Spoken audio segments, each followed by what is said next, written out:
So in this video, we'll do another example of solving a right triangle. So for this example, we're given a right triangle having one short side of length 7, whose opposite angle measures 25 degrees, and we need to solve for the other parts. So I'm going to draw a triangle. I'm not going to worry too much about being accurate. Just let the auto triangle do the job for me. And so I'll mark that as a right triangle. And so one short side is length 7, so I'll make that the shortest side, the way I'm drawing. Now, when I solve this, it could be that actually, no, that's actually the shortest side because I put 7 in the wrong place. I'm not going to worry about the scale being correct. I'm just going to ignore that and not worry about it. Now, it says here the opposite angle is 25 degrees, so opposite the 7, that's that tiny one over there in the corner, so 25 degrees. Okay. Now, I need to find this side length, the hypotenuse, and then I need to also find this angle here. So I have three things to look for, right? Basically, I'm given three things. I'm given the right angle, the 25 degrees, the 7. I'm going to find the other three. So there's a couple ways to start. So for this section, in a later section, we'll have more options. Sections 2 and 3 especially will get more basically trig identities, essentially, to help us solve these kinds of problems. For this one, I think the easiest way to start is to find that angle highlighted in pink, because if I know that this is a 90-degree angle, I know that this here is a 25-degree angle, well, I can work out what the other one is, right? Let's call that one, let's call it alpha, alpha, theta, whatever, just pick a letter. I think if you're reading the textbook or if you're watching videos on YouTube, it's fairly common for these topics to use capital Latin characters like A and B. We'll keep using alpha and beta, theta sometimes, or phi, or perhaps or psi occasionally. Anyway, we're going with alpha. So alpha plus 25 degrees plus the 90-degree angle, well, this is 180. You might notice that I'm being a little inefficient because these two are complementary angles. They add up to 90 degrees. So I could save myself some trouble, but I just want this to be as clear as possible. So I think back to basic principles of the three angles combining to make 180. That's more familiar to everyone, I think. Anyway, so I'm trying to avoid cutting corners here and being efficient and trying to just make things as clear as possible. So on the left, I've got alpha plus 115, right?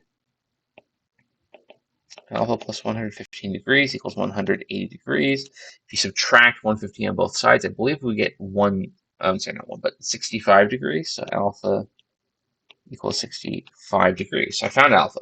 Job done. Now I just need these other two sides. And these other two sides.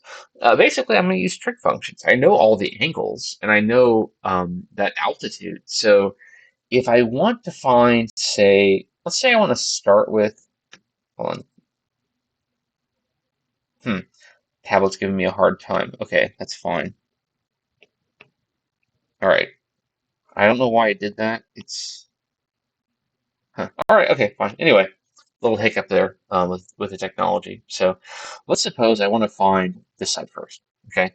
I can use I could use tangent because if I look at the 25 degrees, then 7 is opposite. That pink highlighted side is adjacent. In fact, let's call this side lowercase a, right? A, alpha, both first letters. So that means tangent of tangent of 25 degrees is 7 over a if I want. Or if I want, tangent of alpha, tangent of 65 degrees is a over 7. That's an option.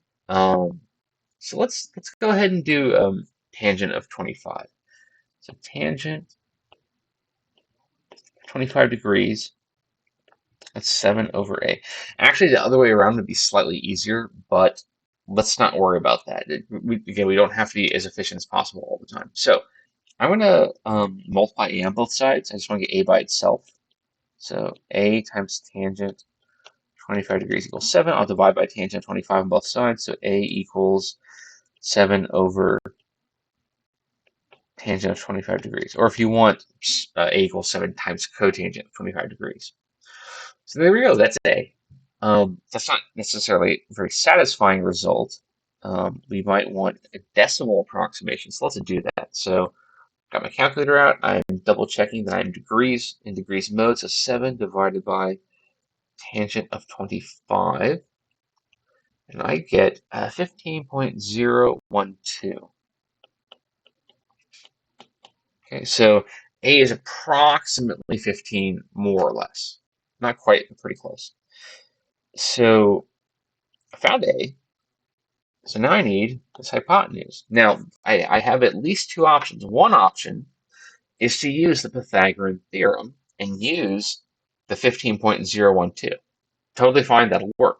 I'm not going to do that because in general, it's best to avoid reusing a value you've calculated that's a rounded number based on the other stuff you were given. So if I use the 15.012, I'm going to have to I'm going to have to take a number that was rounded, use it, and then round again. So I'm making the amount by which my answer is not quite right greater by doing that. It'll work more or less, but it's just not quite as close as we would like. And there's two issues with that. One is when you do the online homework on my math lab, your answer, because of rounding, might not be accepted potentially. So there's that. And then two, in your later courses, you're going to have to consider, okay, there's three different ways to do this. One may be more efficient, one maybe more accurate.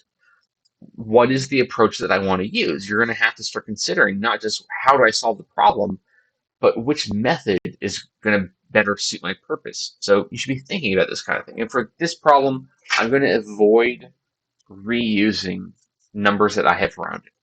Okay, so I'm going to go back to the numbers I was given, and I'm going to do basically sine, because sine of 25 will be the opposite over the hypotenuse. So I'll use sine to get this hypotenuse value.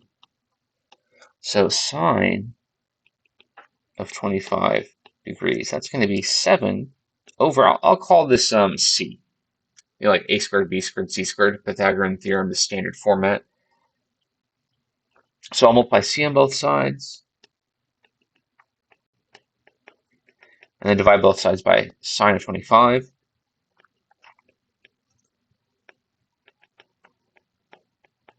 So c is 7 times cosecant 25 if you want. And then I'll throw that in my calculator and see what I get. So 7 divided by sine of 25 degrees, and I get 16.563.